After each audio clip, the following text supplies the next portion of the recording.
All right, today we're talking about one of my favorite topics, the 5 Love Languages by Gary Chapman. If I got $1 every time I mentioned this book, Gary would owe me a vacation to Italy by now. So, Gary, if you're listening, send that check over, pal. So, Gary Chapman wrote a book, 5 Love Languages, and I think it's important for us to know what the languages are, know what our spouse's language is, and what ours is. Mm-hmm. And then the coup de grace to speak that language. So I'll read off the languages and kind of tell you a little bit about like mine as well as Dana's, and you can let us know about yours. So the 5 love languages are words of affirmation. That's like words of encouragement. Mm. Quality time, obviously. Gift giving, which is always a big one for people. Acts of service, and physical touch. So people like hold hands, they hug. They're just kind of not in a sexual way, but just kind of a touchy-feely kind of thing. So I would definitely say that my wife is quality time. You know, Mom. Mm-hmm. She loves spending time together with family and friends. And I've heard Gary say that usually you have 2. Yes, you have a primary and a secondary. A primary and a secondary. I would say that Mom's next one is probably physical touch. Mine, I've always struggled with this. Like one never like, oh, that's the one. I think words of affirmation. I've never been a guy who needs an attaboy. Mm. But you get more flowers with honey than you do vinegar. Right. So if you want to get my attention in a bad way, then words would probably be a way to do it. So I think words of affirmation and probably quality time as well. It's my secondary. But I think a well-rounded person would probably have some of all of these. In different levels, yeah. Different levels. So that's ours. And I'll save my story about that, about these languages, for after you give me your answer.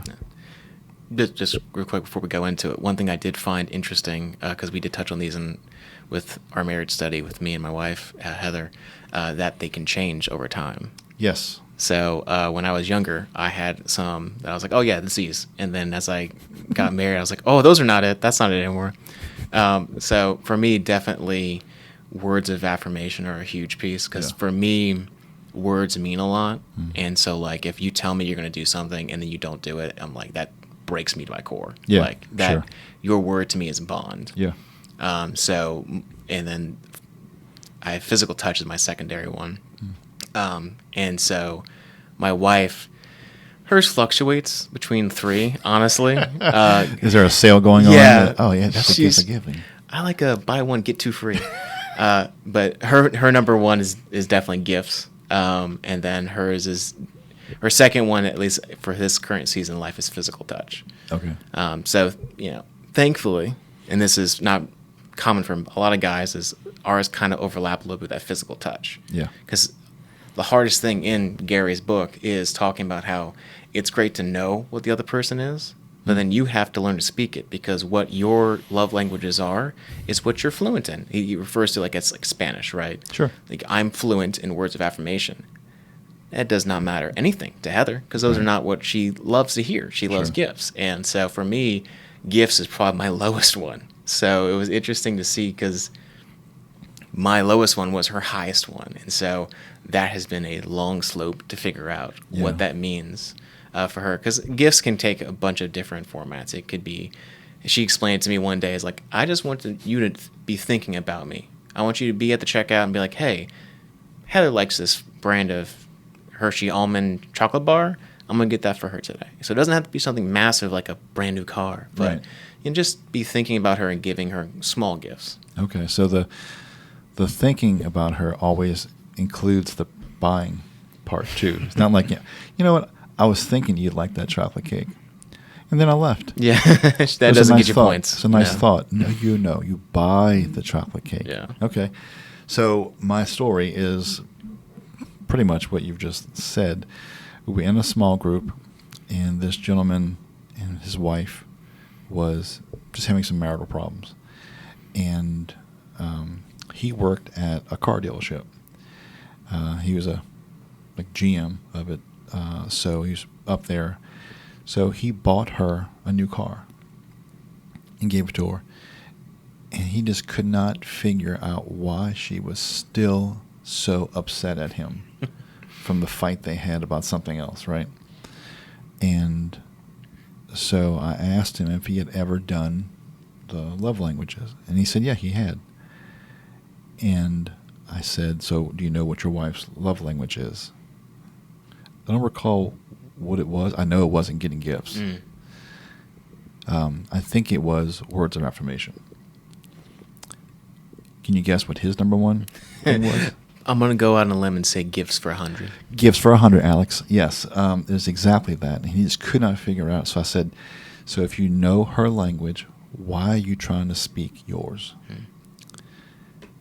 He did not like that response because it made that, well, I don't want to have to tell her things. Right. I wanted to just give a gift and move on. And when you look at these right here, you're like, that's why I said, you should have all these here. That mine also obviously is affirmation, so words just kind of fall out. Dana's like, I can't write things like you write, express myself like that. She wants to. And I said, well, if you want to, then you need to just exercise that muscle. Mm-hmm. And so I think if you were looking at all of these, all 5 of these, even if you have one that is dominant, or if you find that this kind of first and secondary kind of thing, I would challenge everybody listening to this to practice all 5 of these. You may not be great at all 5. One's going to be much easier to come by. But if you can practice all 5 of these, I think this is shown in a circle for a reason. This makes for a well-rounded person. Yeah. It's like a guy that if you didn't know about this love language piece, and you're like, well, I just like to work. I don't like to come home to my family. Well, that doesn't really work for the family. Right. So I think doing one of these, identifying one of these, helps us communicate that and understand how to communicate to someone else. But I think developing some aspect as much as possible of all 5 of these love languages makes for a well-rounded person. Yeah, and truthfully, the plus side of this is as you work on your wife's love language and practice that, and she feels loved, the side effect that is she'll do your love languages, whether that's words of affirmation or quality time or whatever. Because my wife feels loved when I do her love languages, and that prompts her to satisfy that portion of my life. So when I give her that chocolate bar and she feels like, hey, I'm loved by my husband, she'll, out of the kindness of her heart, not out of obligation, she'll tell me how proud she is of me. Right. And that just fills my love language. One of the things in the book it talks about is your love tank, right? Yeah. If you're running on empty, it's more difficult to show love to someone else. Sure. And so feeding each other's love tank is crucial. Yeah. And so knowing what theirs is and practicing it, because you're going to suck at it. That's the thing. And I think a lot of guys, like you said, the guy you talk about in your small group, they like, oh, well, I'm just not good at that. I'm just not going to try it. That's not an option. You need to work at it. And you're not going to be great at the first. It's just like learning a language. It's why it's called the 5 love languages.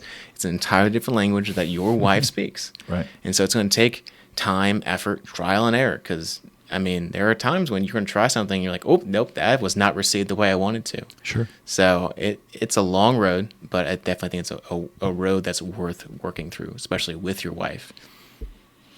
Yeah, and I think that, these are languages. Languages are communication, right? It's spoken. So I think if you can kind of discuss these things with each other and make it known that, well, this is mine, I'd like you to speak this language. For both sides, I think that helps motivate someone to do that, and they see a reward in your response when they speak your language. And so, Gary Chapman, I expect a check in the mail once again to uncommon.org any day now. Thanks.